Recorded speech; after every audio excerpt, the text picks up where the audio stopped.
My name is Jordan Schwager. I'm based out of the Limerick campus, working with the Family Balance core team member with the ERG there. Welcome to everyone around Ireland. And I know this invite has been sent out on short notice to the folks in the UK and continent as well. So if there's anybody from the teams out there, you're very welcome. We will be recording this session and it will be distributed afterwards. If there's any questions, please use the chat box as Avril mentioned, and we'll be happy to answer those as best we can as we go through the content. Very happy to welcome Avril Ronan to present today. She's a global program manager with Trend Micro who really focuses on sending this message out to the broadest reach as possible about internet safety for children, which I think for everybody, it's such an evolving topic. So it's really crucial as parents that we stay on top of this. Myself, I have a 4- and 6-year-old, so I haven't really gotten into the challenges of it yet, but I'm very interested and aware. So I hope you find a lot of benefit to today. And no further ado, Avril, would you care to introduce yourself and let us know what you're going to go through today? Thanks, Jordan. You're getting in there early, so you're on the right track, I can tell you.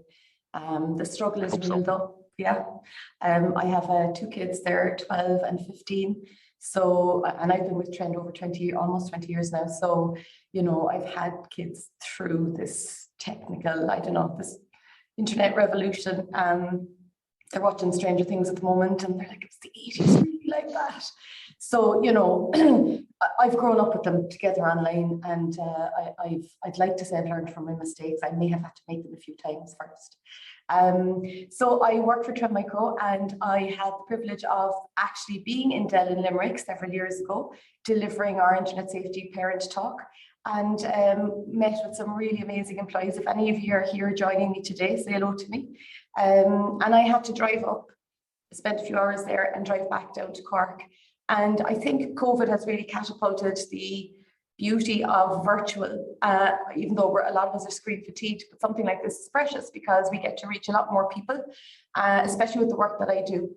I've hosted parent nights, and I can have nationwide over 750 people on the call from every corner of Ireland, and they tell me where they're dialing in from. So parents everywhere have the same problem, and my role is global in that I train employees around the world to do exactly what I'm doing here today, roll up our sleeves, get out into community and deliver internet safety talks where it's needed most. So Trend Micro is a global cybersecurity company, and many of you may have heard of Trend already.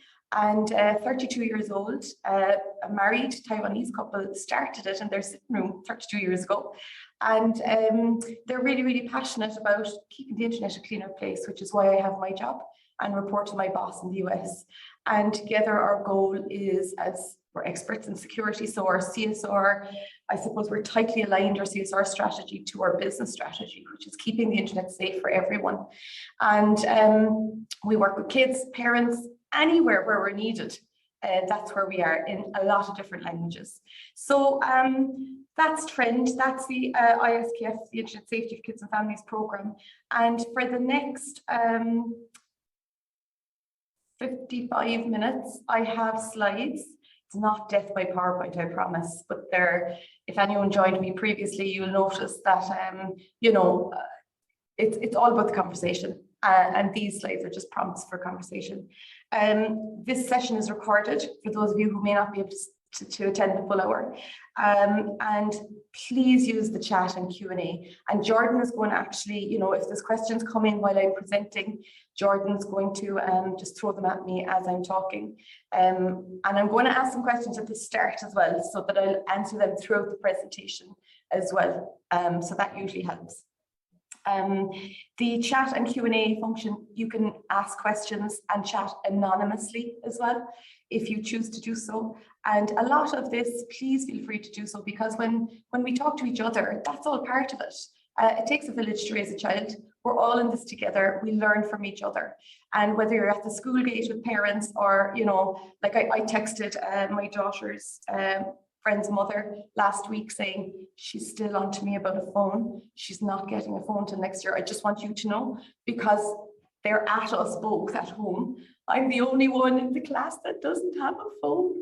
and they're not, but like they'll try anything. So being on the same wavelength as your children's friends' parents is a really good thing to do, because then you can become consistent with rules and agree things together before you work with your kids, and then at least they're in together as well, and you're working with their parents as well. At the end of this webinar, there'll be a feedback form, so when you hang up on us, you'll be just directed to our website. It's a feedback form. Just tell us what you felt about this. Give us your honest feedback, and we really appreciate that. And the goal for the hour is, you're not going to know everything after the hour, but you will certainly have the framework of what are the important things I need to always remember. And what, when something happens, because that's usually when you need help, right? When they come home and they want whatever the latest app is, whatever happens, you need to know what to do and where to go. So that's the goal for this hour, and answer questions that you have as well. And we have some, Jordan's going to share out with you afterwards as well. 2 other webinars that I did. One is a webinar for gaming and social networks specifically, where I go through 3 games and 3 social networks and go step by step on how to set up the settings on them. And the other webinar is about managing screen time in detail, showing you how to set them up as well. And generally, broadly speaking, about screen time, because it's such a great area these days. So just so you know, those 2 webinars are there as well. We'll share later. And this internet safety talk is going to capture a lot of things, but not in the detail of how to set things up as much, although I will show you a few things. Okay, so I'm going to share my slides now.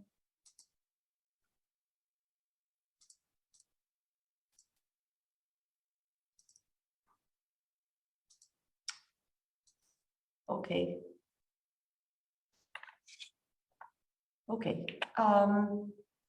I hope everyone can see these. Right, so the first thing I want to ask you is just, how old are your kids? Just to give me an idea of the age range that we're looking at.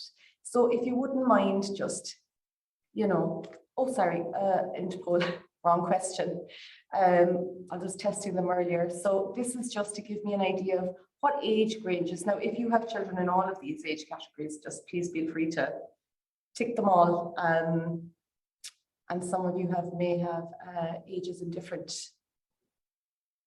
groups. Okay, so interesting that 6 to 10-year-olds, I'll end poll and share the results with you.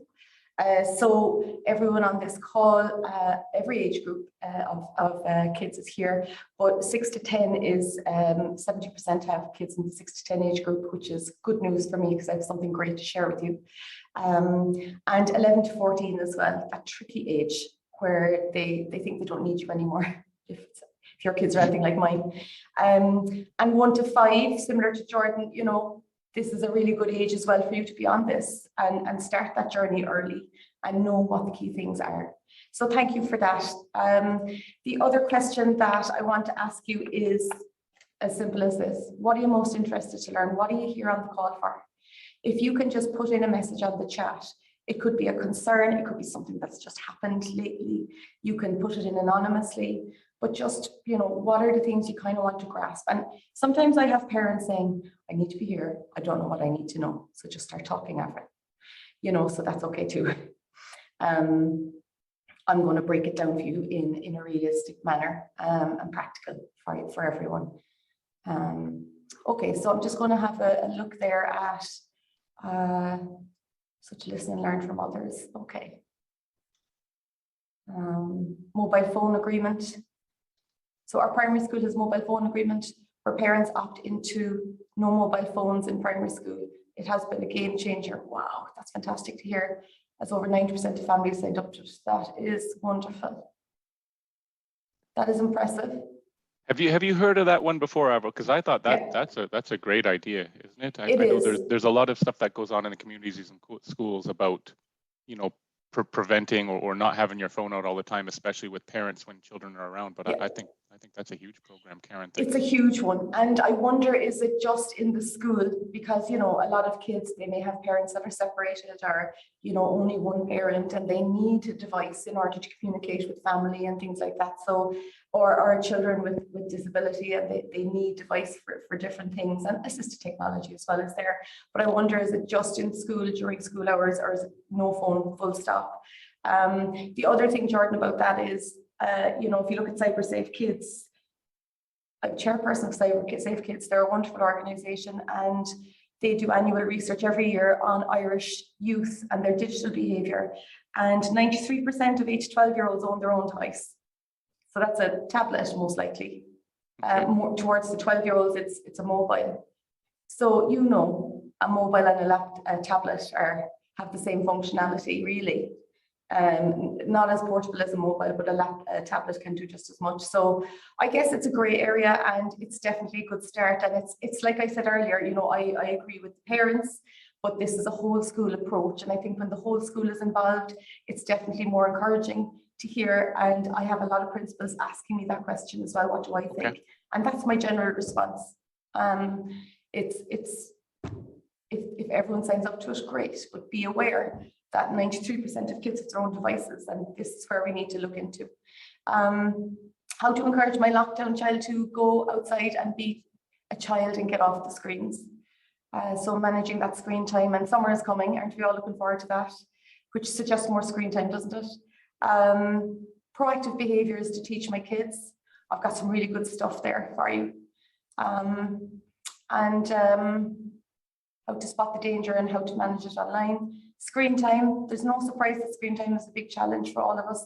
When to introduce them to more than just Netflix and YouTube. It was no phone, full stop, even at home. Wow, that's interesting. I guess that can cause challenges for certain family situations, you know, but 90% is probably the 10% that do have it in those circumstances. I think a lot of that too goes to what you just mentioned at the start, Avril, about being aligned with a lot of the other parents that are in your children's class or that are in their network, and make sure you see and kind of share a lot of the same ethics and a lot of the same strategy around how you're going to handle this. So absolutely. And you know what, some communities are so tightly knit, they all stick together. I've been in communities for parent talks, and 80 people turn up, and the kettle's on down the back of the school hall, and the laughing and chatting, and you know, it's great. And then you go to other communities, and it's a working community, you know, everyone is out, they're all busy, and you don't get that much attendance. It's just the cohesiveness of the community tells a lot about how they manage school policy. There's no right and wrong. It just depends on the community that we find ourselves in. Okay, so restricting access and setting limitations on browsers. Okay, I have you covered, right? I'm going to keep going. I'm going to keep talking, and all the questions that you've asked, I'm going to answer them throughout this presentation. And Jordan, if anything comes up particularly relevant to what I'm saying at the time, you might just give me a shout as well. Okay, so the first thing I'm going to say to you is that, and this should give everyone a deep relief, take a deep breath. There is nothing, no piece of technology that will ever replace the role of a parent in your child's life. No app, no security device, no safety device, nothing. So the role you have, the relationship you have with your child from the beginning is the most important thing. And we're a cybersecurity company. This is our number one piece of advice. This is it. The relationship you have with your child, the trust that you build with them, the open communication, the active listening, the not exploding when they tell you something they've done that you talked about and you thought, oh, that nailed, now they'll never do that. And they do it. Because kids make mistakes, they forget things, and they learn through mistakes. So it's about biting your lip and acknowledging they've come to me, they've told me this has happened. This is an opportunity to talk. This is an opportunity to look at why it happened and get to know them even better and help them with their own emotional awareness, self-awareness, regulation, and their feelings, and you know, if they were jealous or whatever. So just getting down into it with them. And you know what, whether it's online or offline or whatever the challenge is, you want them coming to you and telling you. You know, the problem starts when the talking stops, and that's the last place any parent wants to be. So bite your lip and, you know, have a rant at another adult later about what happened. But for your child, thank them for telling you, because it takes a lot, and they need to know that you won't react and overreact when they come to you. Because, you know, and confiscating devices, you know, that never happened again, because, you know, we agreed, we took it away for a week and it never happened again. And what your child may reflect on that is, I won't be telling them anything ever again because they'll just take my device away. So it's a double-edged sword, and we have to be very careful in the use of confiscation, unless they suggest it themselves and ask you to take it away for a while, you know. So it's a conversation, and it's all about the relationship. So be aware of confiscating and not doing that, and about the relationship, active listening, thanking them when they come to you, opening up the conversation and using them always as opportunities to learn from each other and build a relationship. So that is our number one piece of advice. And of course, all the questions that you asked us there in the chat, everything that you ask is very important about how do I manage screen time? How do I make sure that they don't see something that they can't ever unsee? You know, whether it's content and restrictions or time online, whatever it is, that's where the tech tools come in. The role of tech tools are there to support and complement you in your world with your child online. And as you grow up together, the goal would be that when your child reaches 18 and they have their device and they download the latest whatever app that's going to be out there, the first thing they do is go to settings, because they've been trained in the brain from a young age. Their brain's been rewired to go to settings, privacy, two-factor authentication, you know, strong password, all of these things that are really important. You've trained their brain, and they research the app first, because they know from working with you, we need to look at what it is first, and what if it's free, what's really in it for them and for me. So tech tools are going to complement you. So a lot has changed, but some things haven't. If we look at the last 2 years of COVID, you know, I mentioned earlier, 800 people on a webinar, a 1-hour session. I didn't have to travel to 40 different events to get that number, and I'm able to do it with Irish Sign Language, which is fantastic and inclusive of our communities everywhere. And, you know, children still need guidance. The risks are still there, but we have to consider the benefits of the internet. And good digital citizenship is still a priority. So we'll only always hear about the bad stuff on the news, but there are so many good things happening, and we have to keep a balanced view of everything on the internet and everything that we do and engage with online. Okay, digital citizenship, it's a tongue twister. I keep getting muddled. What is it, right? This is the essence of why we're here today. We want our young people to grow up as responsible digital citizens. When we're not around, that they make the right decisions on their own, whether it's online or offline. Okay, but with digital, it's online. We want them to know about how to be safe, how to be secure online. And that's easy from a young age. And if you're not too sure about an app, research it together and figure it out together. The internet's a great place to figure that out. I had a lecturer from CIT years ago say to me, never thought about using the internet to figure out how to be safe online, you know, so it's all there.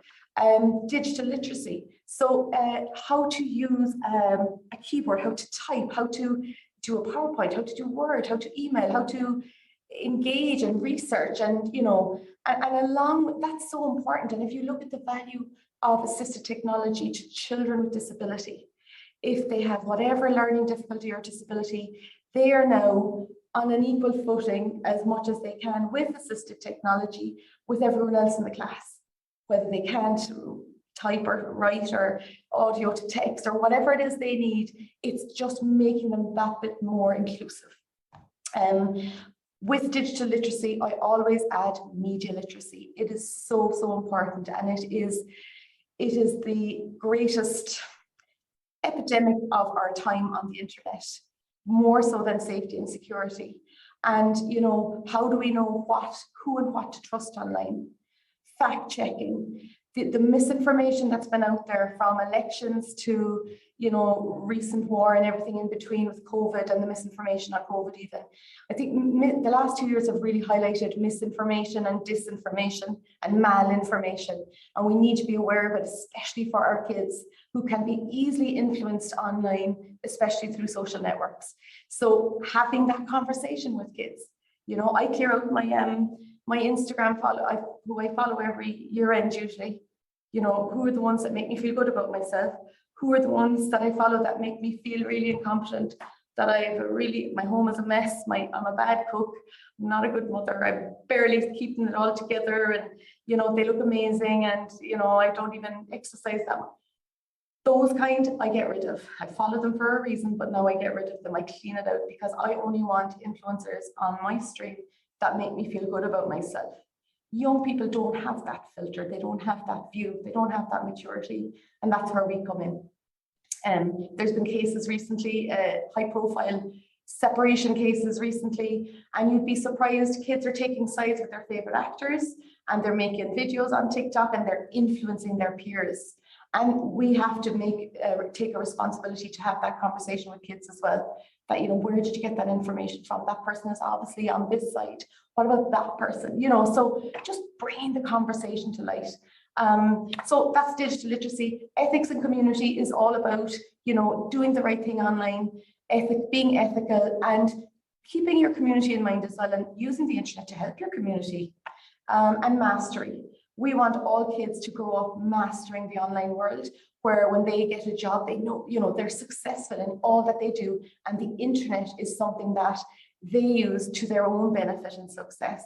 And they're masters of their online world, where they dictate how things work and the internet doesn't manage them. And we're going to talk about that. So, okay, so how do you break that down into a parent presentation? Okay. And we've got 35 minutes left. So here's how we've broken it down for you. Digital citizenship is broken down into, you know, we all have a right to be online. So the environment we need to set up, we need to breathe the rules and set by example. And I'm going to spend a lot of time on this.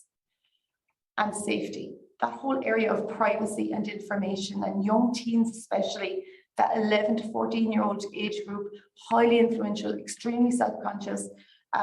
This is where we really need to get the conversation going. Being kind and being savvy are the final two. Okay, so I'm going to get straight in. If we look at setting up the environment first in our home, I'm just going to take a drink for a moment. So there's a few things before we get started with our kids, right, and have the conversation with our kids. We need to look at our home and our physical health. So even for ourselves, when I'm at home, my feet have to be on the ground. I need a quiet space to work. I need to, you know, the 30-30-30 rule. So every 30 minutes, look away for 30 seconds, at least 30 feet away. And that gives your eyes a break. You have these as well, the blue screen lights too, you know, that it has a blue screen in it. If you're in the front of the screen all day long, it can help protect your eyes. So these are, you know, these are trend fancy brandy things, but you can get them for a couple of euros anywhere in those shops like Tiger. So it's, you know, just to be aware of those things. Seating, shoulders back, movement, very important to move regularly. And if you look at kids, they're thrown on beanbags, iPads, tablets, they're thrown on couches, throw themselves on beds, anywhere will do.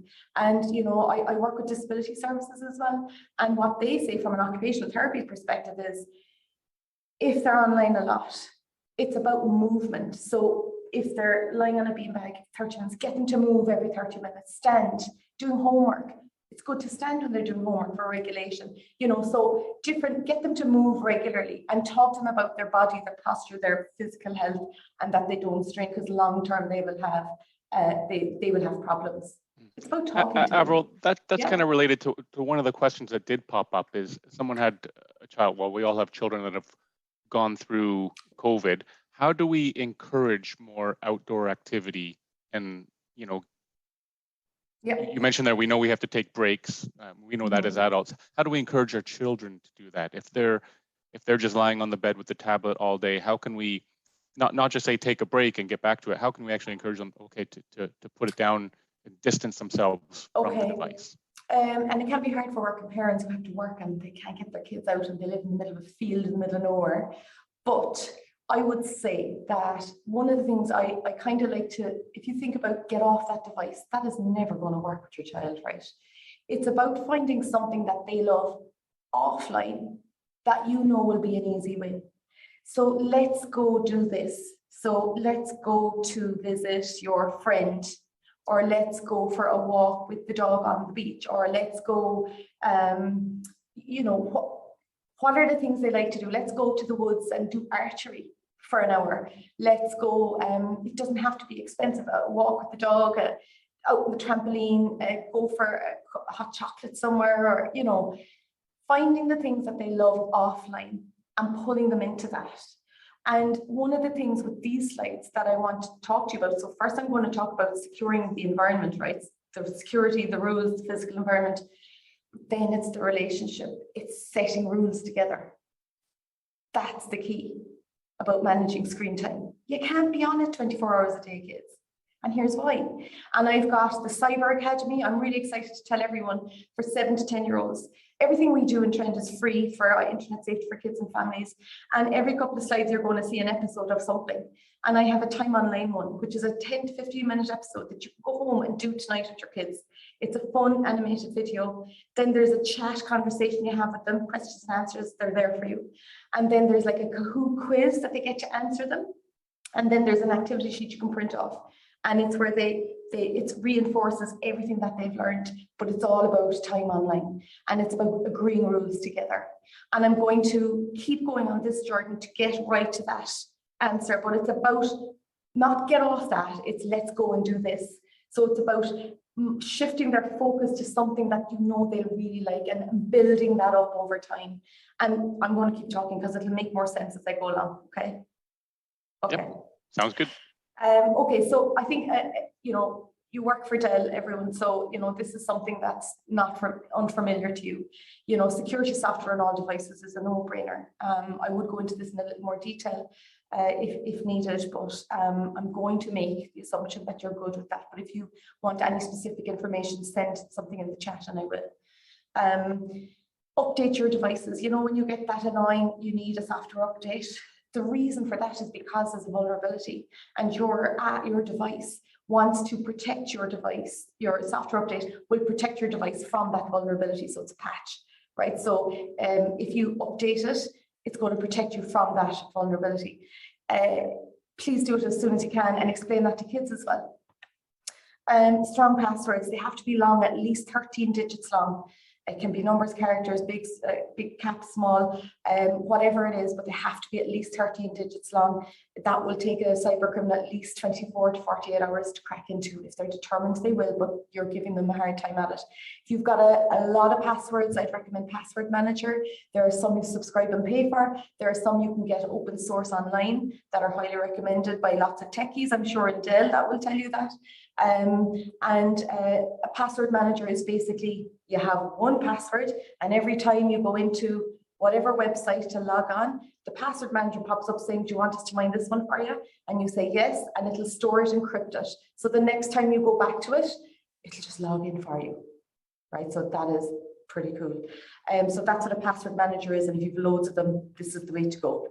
Multi-factor authentication with kids, it's so important to explain this as well, and explain the passwords. Everything I talk about, talk to kids about.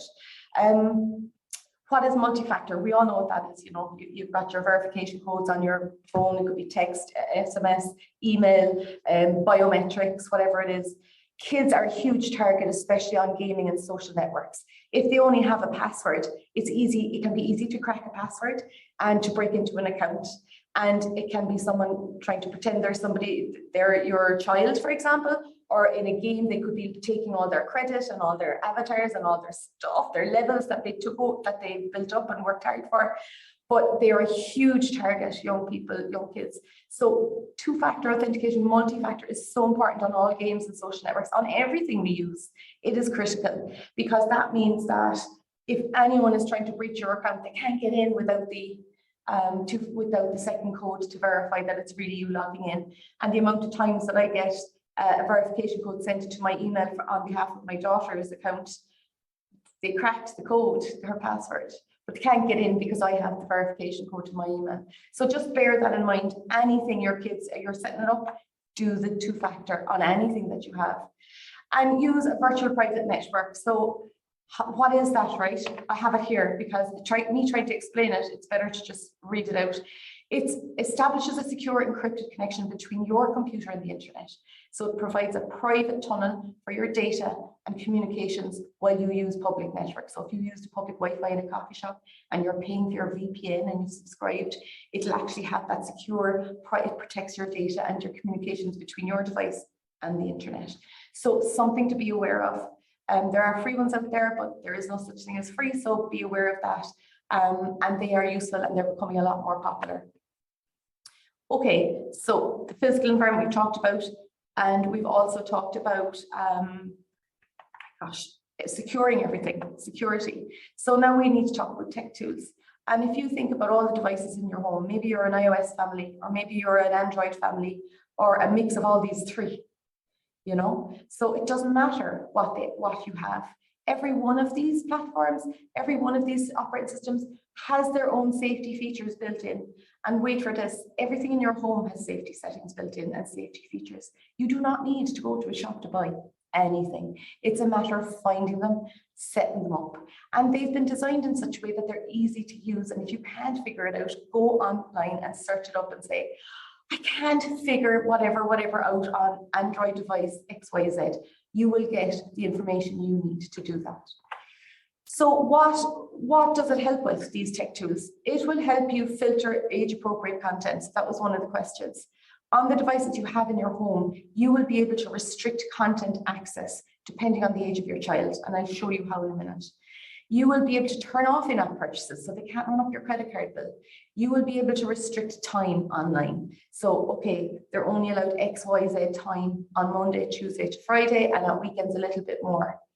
Okay, now this is all going to be coming to agreeing the rules with your kids, right? And especially as they get older, but you can control and manage that from a young age. And then monitoring, you know, what have they been on? What are they doing? How much time are they spending on it? Showing it to them. It's fantastic to do. Where is it available, all this cool stuff? It's on everything. If you've got a fancy router in your home, so it depends on where you live and whether you've got broadband or, you know, Jordan and myself were talking about the 6-foot walls that we live in a home, thick walls at home where we need boosters to boost up the Wi-Fi, but it depends on where you live. But your router, your Wi-Fi system could have some seriously good safety features in there. And if you're not sure, go online. You might have to set up an account with your service provider and check in to see what actually has my router got. It might be basic and simple, or you might be pleasantly surprised by what it has on offer. Sometimes they charge for it. And remember, you don't have to pay for anything, as in everything is on your device. So your gaming console, Xbox, PS4, PS5, it's all there in the safety settings. You just have to go into the family account side of things. You've got Xbox Safety as well, which is an app you can download to your phone. And you can actually do the controlling, the age-appropriate content, the time, the monitoring. You can do it from your phone. Xbox Safety is called. Download the app, whether you've Android or iOS. It's fantastic. And a lot of parents really like that one.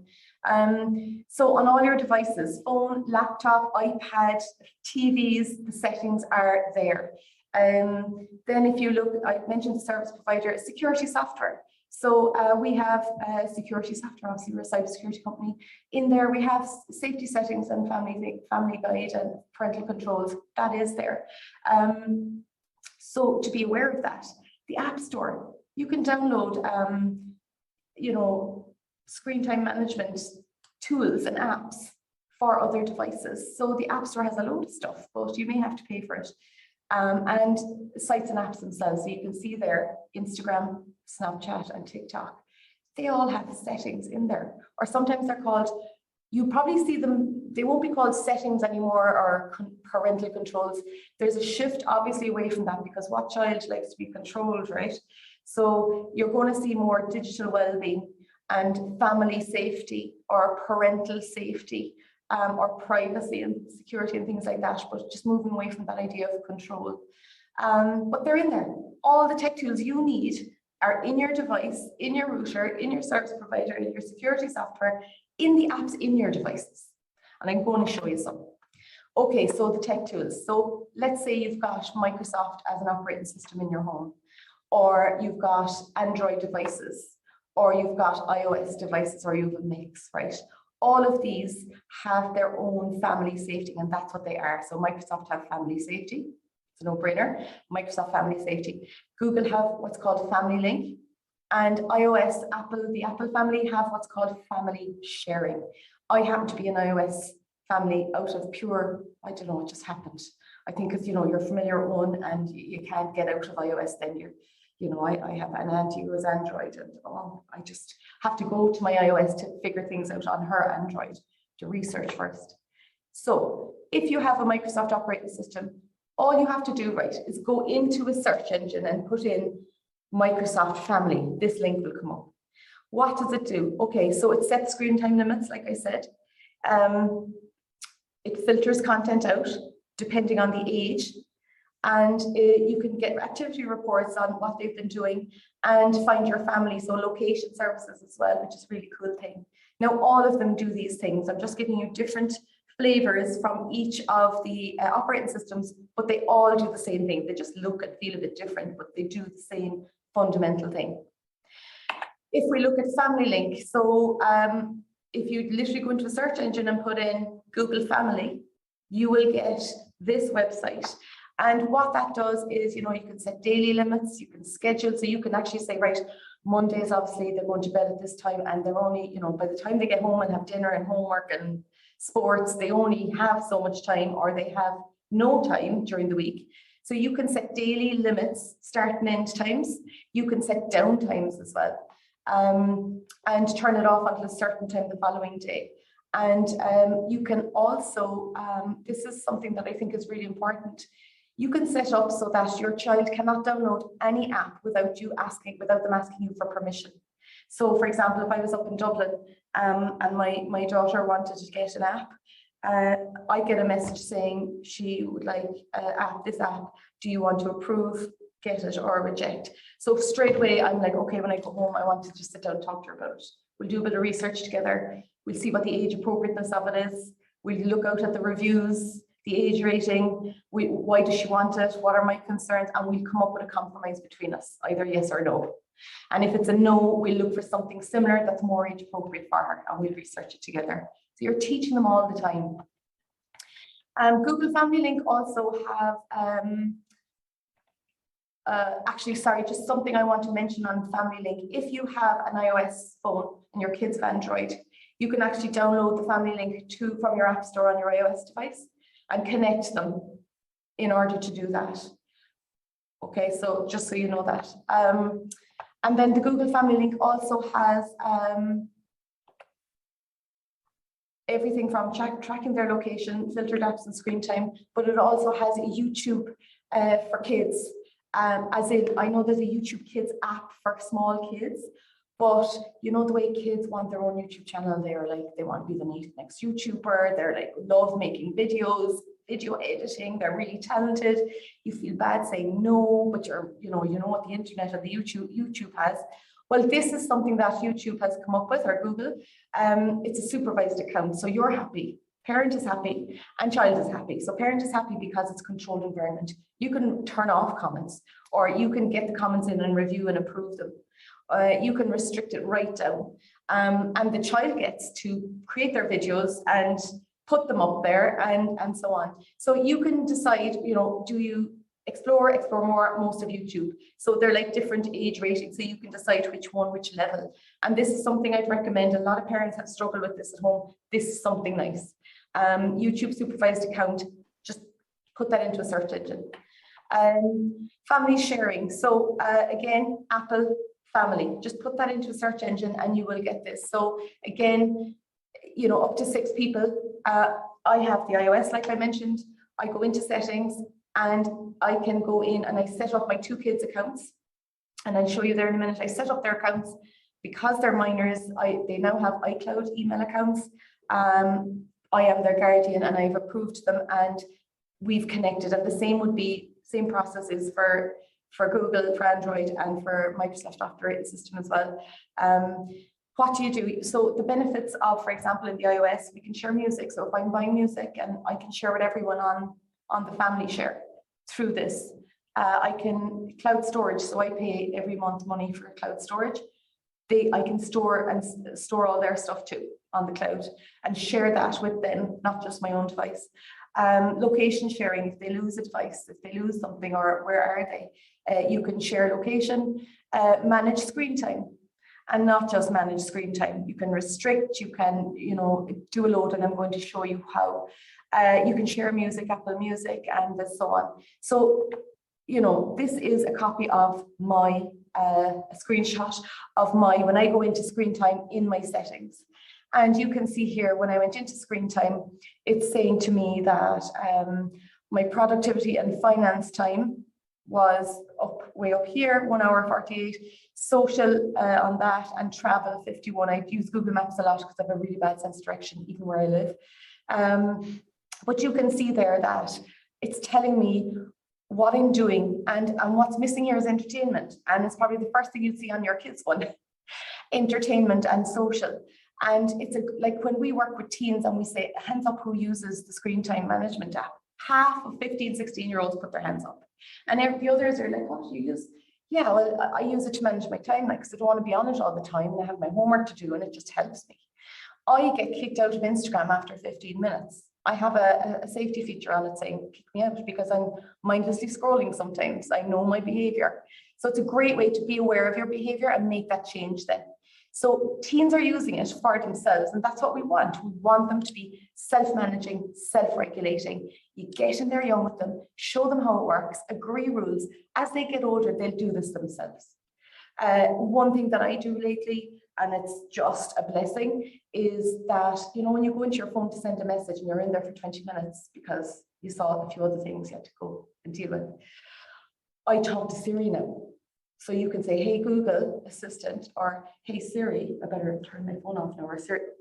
Sorry, yeah. Siri just went off there.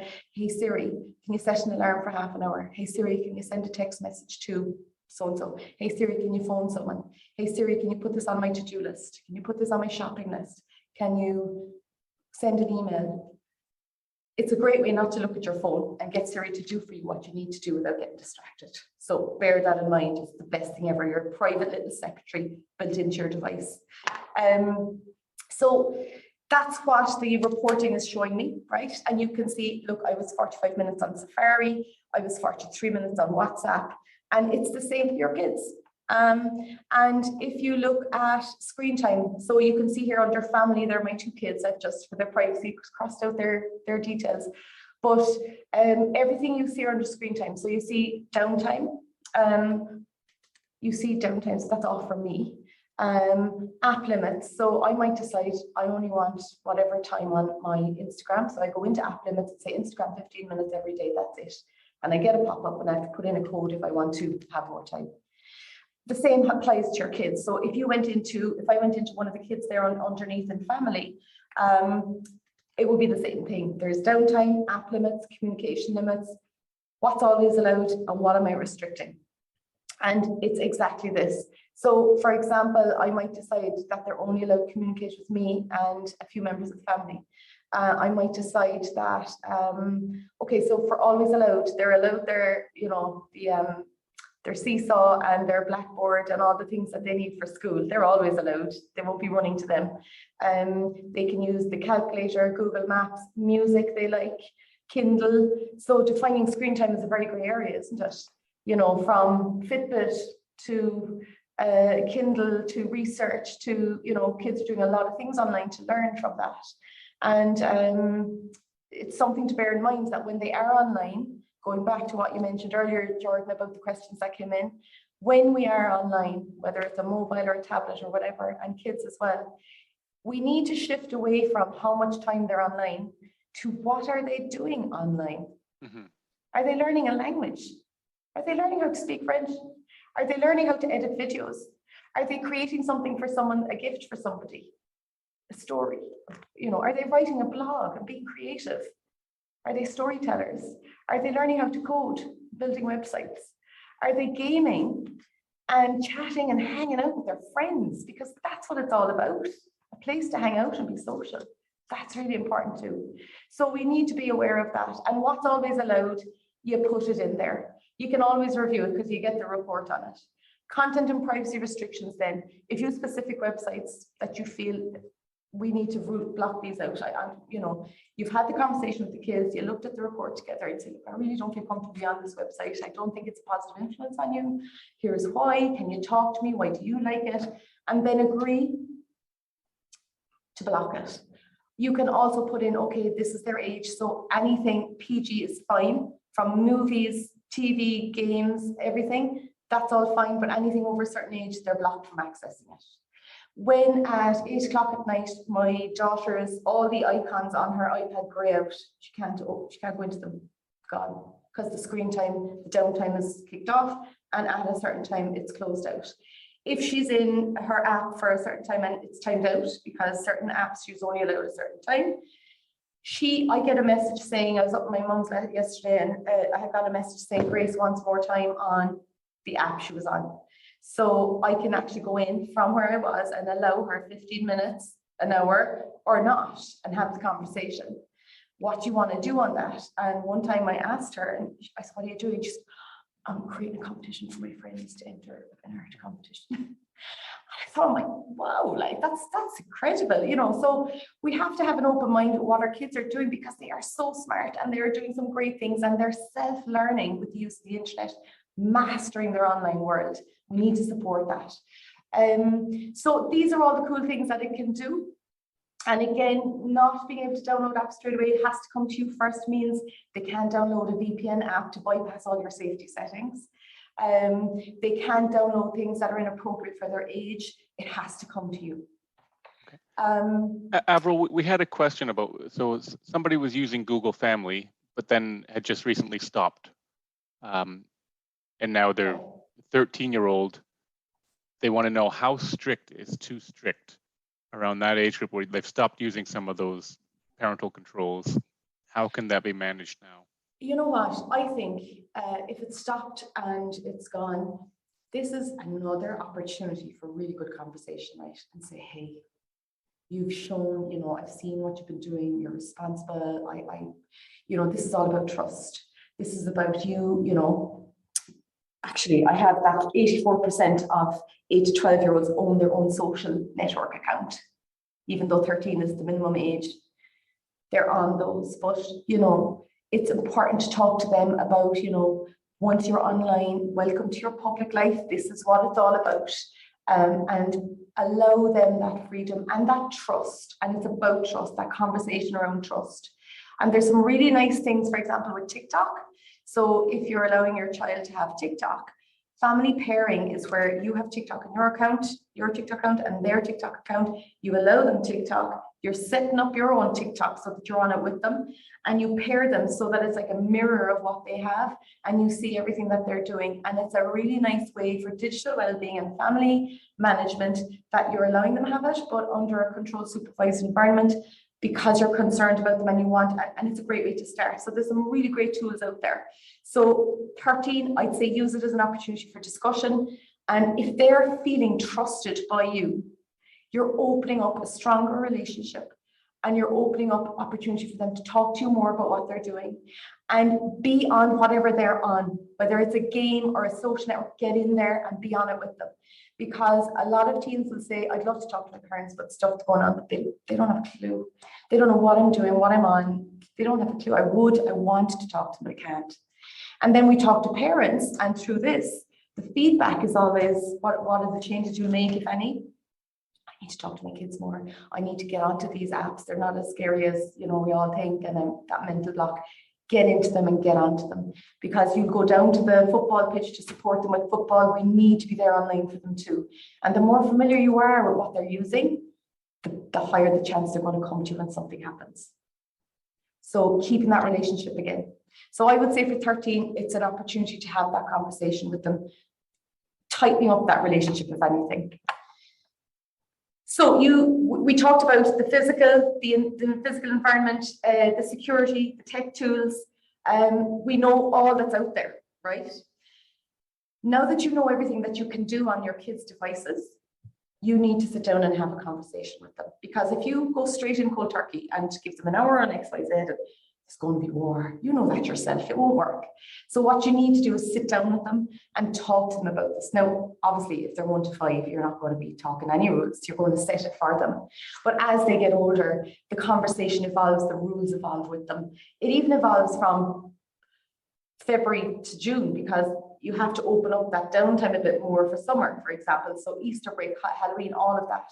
So it's important to just be aware of that and evolve with them. But the rules are really important to agree with them first. And the chances are that if they agree the rules with you, they are more inclined to stick with the rules and abide by them.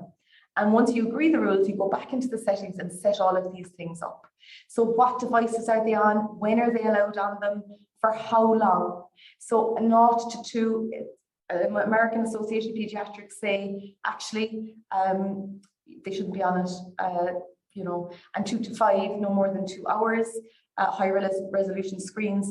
And after 5, then it's a very grey area. And if you look at research, 15-year-olds on the Digital Wellness Lab, 9 hours average is what teens are online doing on your average day.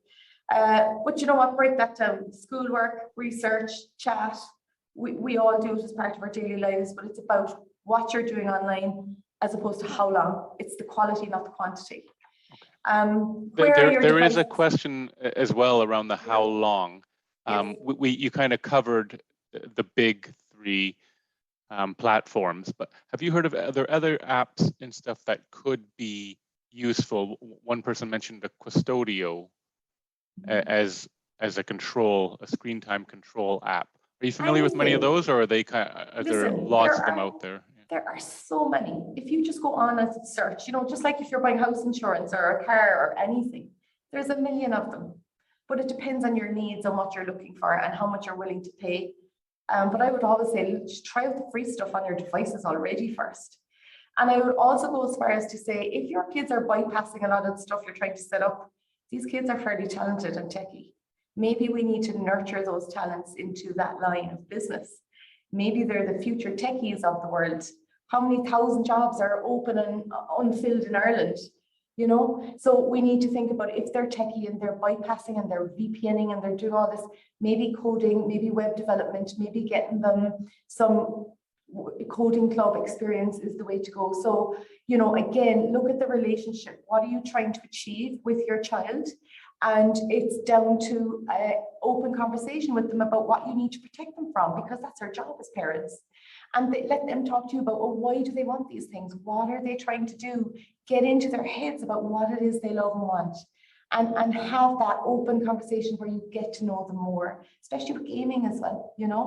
With gaming, you get to know your kids in a different way. There's a reversal of roles. I'm a child. My daughter cycles around with the baby in the back seat. And you get to know them in a completely different way, and they're so creative and they're so, with how to use technology. It's impressive to watch them. I hope that answered the question. I see opportunity every time a question like that comes in. What are you really looking for? Are we trying to control kids, or do we want to really nurture their habits, their behaviors, and teach them from a young age the responsible route of being online?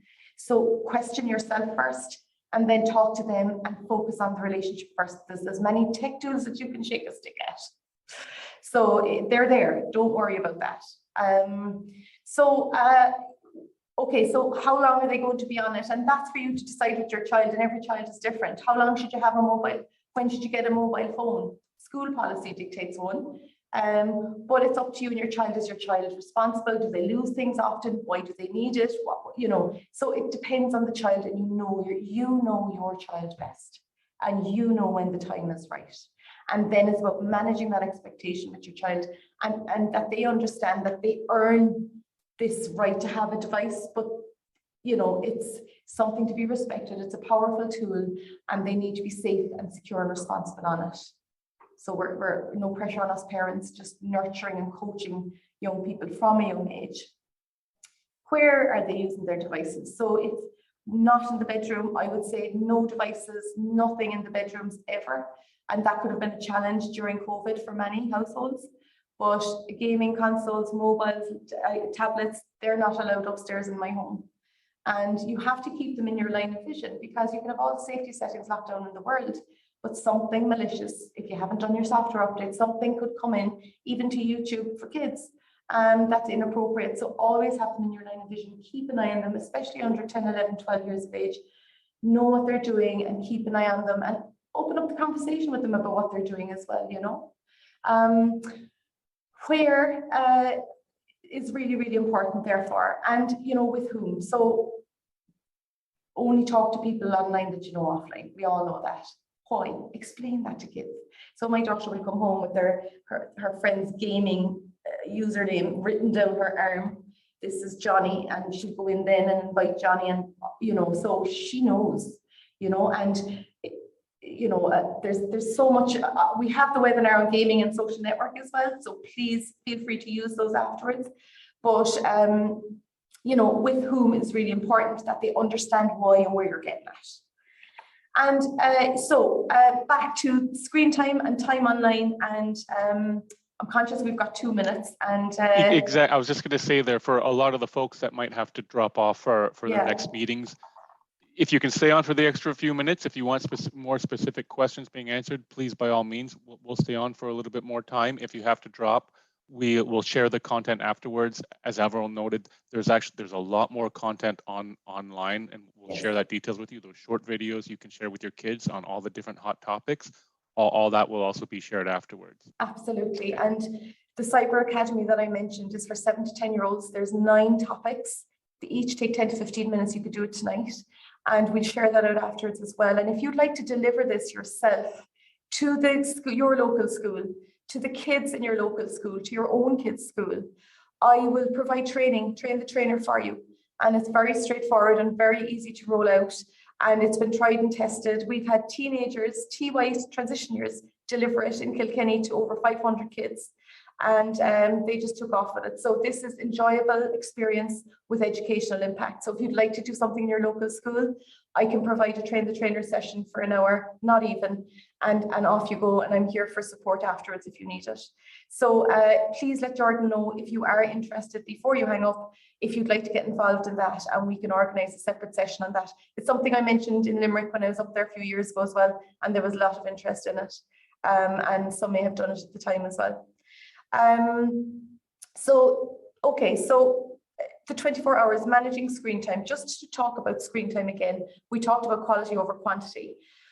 Dr. Rich from the Children's Boston University Hospital is, he's a mediatrician, he's a pediatrician, and he works with a lot of children with learning difficulties and disabilities, and especially when it comes to technology use and abuse.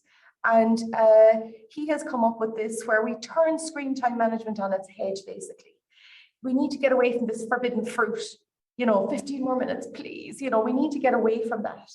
And the key to this is about helping teach kids from a young age how to self-regulate. And our Cyber Academy episode on time online is all about that, based on Dr. Rich's evidence-based research and his work and recommendations. So what is it? Basically, we sit down with kids and say, right, let's build out what does 24 hours, what is your 24 hours made up of? So, you know, get them to write it down on a bit of paper, or, you know, together, write out all the things you have to do in 24 hours, from sleeping, eating, exercise, to school, homework, hobbies, friends, family, engaging, and, you know, there's time left over then. And what do you do with the time left over? So you're showing kids that 24 hours can't all be online, and they see all of the different things that they have to do in a day. And it's about showing them that and teaching them how to self-manage over a long period of time, obviously. And that's where your screen time management tools can help support you, but long-term, they get it. Now, what we've done is, instead of a bit of paper, at the Cyber Academy, it's all free. You just click a link and you're in there. You just go to the website, you watch the short video, you have the chat with the kids, loads of really good questions to get them thinking. And then there's a Kahoot quiz and the activity sheet. And that's an example of the activity sheet for time online. And that's the website, trendmicro.com, internet safety, and you can go straight to it. But we'll send that out afterwards. So this is how we get young people thinking about, when I'm online, what's quality? Am I wasting my time? Am I learning something new? you know, no devices at mealtime, use it as an opportunity to talk and so on. So we need to set the example as parents, as guardians, as teachers in our community. What rules do you have for yourself? Because, you know, kids do 1% of what you say and 100% of what you do. So, you know, we need to be conscious and mindful of that. So how do we model behavior with tech for our kids? So if we sit on the couch watching a movie and the phone comes out, they're going to do the same as soon as they have a device, you know? So just be conscious of what is the relationship you have with your device. Do you need to make changes with yours first?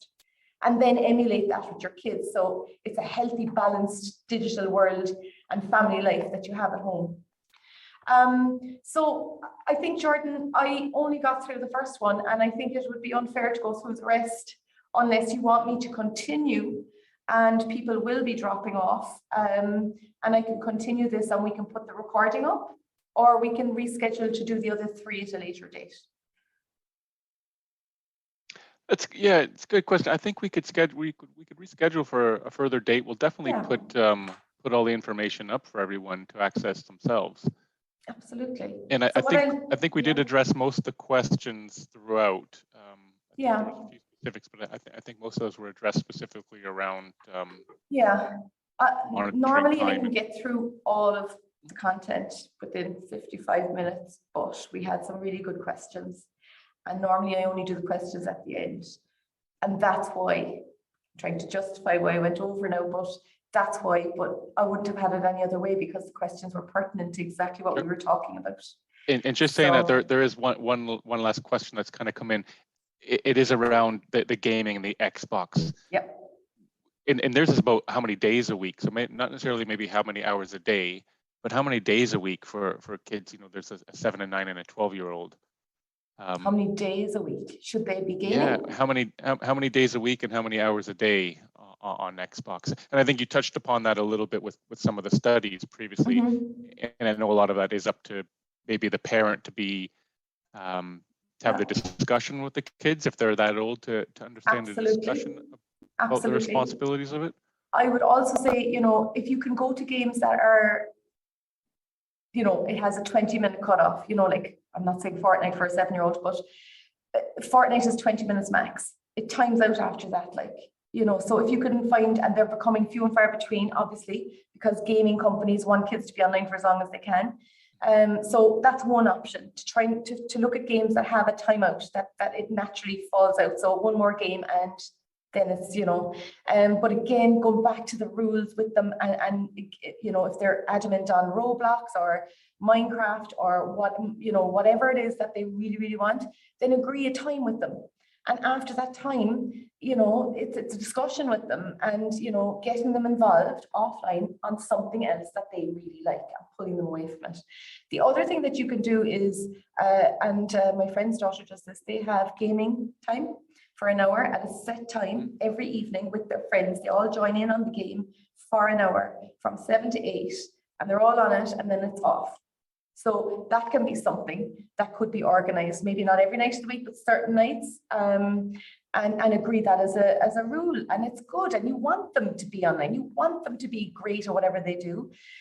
Some of the world's leading surgeons are avid gamers, you know, but we need to have this in a balanced view, just like the time on, you know, the 24-hour thing, and showing them that as well. And especially when their behavior starts changing and they get cranky and irritable, and, you know, it's really important that we highlight that to them. And that's where we're the parents and we can't be afraid to say no. But the rules are really important from a young age to set that up. But to ask me specifically how many minutes and hours a day, I can't say that because it's not about quality. It's not about quantity of time online, it's about the quality time online. If they're 7, you can't have them for 4 and 5 hours online, you know? So I think it's about, you know, your child, what talk to them about it, but if they're too young, you draw a line and decide yourself what you're comfortable with and talk to them about it and tell them why you don't want them anymore on it. And it might be because when they come home, they've got so much to do and they've not much time before bed. And maybe it's just at the weekend that they can have an hour or 2 hours or whatever. So it's kind of a mix, but I would say if they're very young, you decide the time yourself and then play with it. Like, you know, you can evolve that over time with them. And if there's new games and they're learning new skills, and, you know, kids that are gaming, you've got everything from problem solving, teamwork, collaboration, hand-eye coordination, learning turn taking, you know, they can enter competitions and win stuff with gaming, introducing them to new sports that they may play offline afterwards because they loved it online so much. You know, the freedom to think and create is why kids love gaming. They're not restricted in their creativity. So that's just, you know, I'm not selling gaming here because, you know, there's scams and malware and bad language and offensive, but they can all be nailed down with settings. But it's important to just be aware in a balanced view of the benefits of gaming too. Brilliant. Avril, thanks so much for this. It's been incredibly insightful. I know there's still a few folks left on the call. And I do look forward to, you know, we'll definitely be in contact in the future over some of those other programs, especially the Train the Trainer. I think that can be very valuable for a lot of people. Yeah, absolutely. And if you want me to cover the other 3 pieces of this presentation at a later date, we can do that and wrap it up, and maybe people have more questions.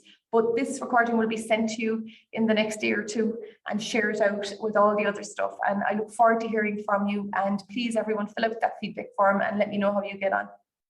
Great.